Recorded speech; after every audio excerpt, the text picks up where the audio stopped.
కూడా చూడాల్సిన అంశం ఏంది అంటే యోగిడ ఇది ఒకసారి చూడండి.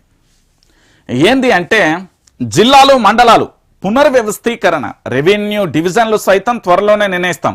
గతంలో అశాస్త్రీయంగా ఏర్పాటు జరిగింది. ఒక అసెంబ్లీ సెగ్మెంట్ పరిధిలో 4-5 జిల్లాలు, వాటిని శాస్త్రీయంగా ఏర్పాటు చేయాల్సిన అవసరం ఉంది. సీఎంతో కేబినెట్తో చర్చిస్తాం. అసెంబ్లీలోనూ చర్చించి ఫైనల్ డిసిషన్. అసెంబ్లీలో రెవెన్యూ శాఖ మంత్రి పొంగులేటి శ్రీనివాసరెడ్డి చెప్పే మాట ఆయనకు విలువ ఉండొచ్చు ఉండకపోవచ్చు కానీ ఎందుకంటే మంత్రి హోదాలో ఉన్నారు కాబట్టి ప్రజలందరూ కూడా దాన్ని స్వాగతిస్తారు.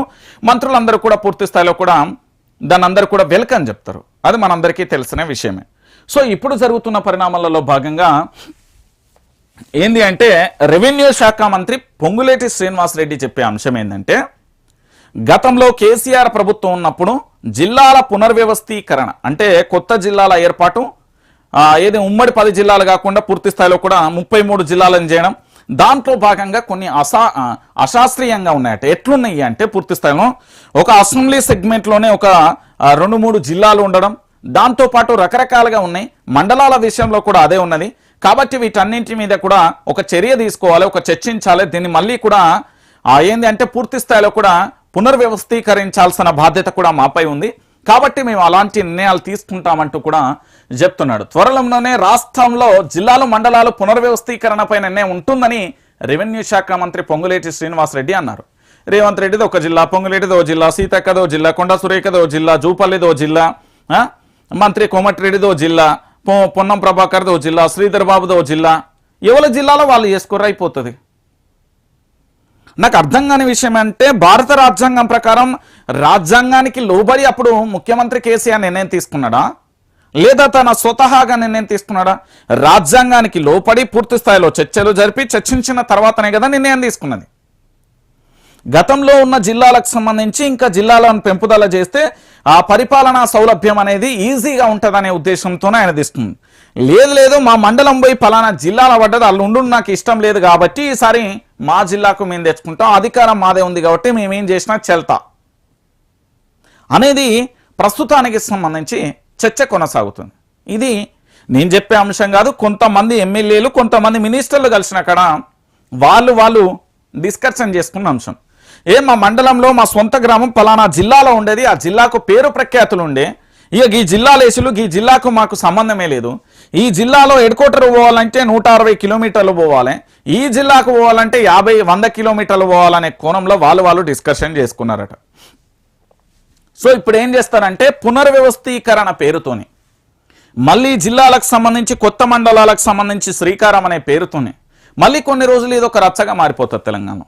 ఎందుకంటే మా మండలాన్ని ఫలానా జిల్లాలో కలపడానికి వీల్లేదు, ఫలానా అసెంబ్లీలో కలపడానికి వీల్లేదు, నువ్వెవరయ్యా కలపడానికి అనే చర్చ కూడా కొనసాగే అవకాశం ఉంటుంది.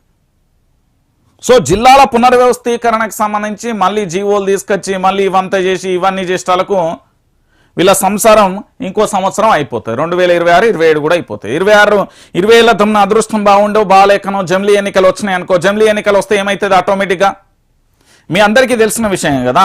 ఆ ఆటోమేటిక్ ఏమైపోతుంది, జమిలీ ఎన్నికలు వస్తే పూర్తి స్థాయిలో కూడా గదే జరుగుతుంది. ఏం జరుగుతుంది ఇక తర్వాత వీళ్ళు చేసేది కూడా ఏముండదు కదా, అంతే ఉంటుంది కదా. ఏముంటుంది వీళ్ళు చేసేదిగా, అంతకుమించి ఏముండదు. సో మొత్తానికి సీఎం రేవంత్ రెడ్డితో పాటు కేబినెట్లో చర్చించిన అనంతరం అసెంబ్లీలోనూ చర్చ పెట్టి తుది నిర్ణయం తీసుకుంటామన్నారు. అశాస్త్రీయంగా విభజన చేసిన జిల్లాలు మండలాలను ఏర్పాటును శాస్త్రీయంగా చేయాల్సిన అవసరం ఉందన్నారు.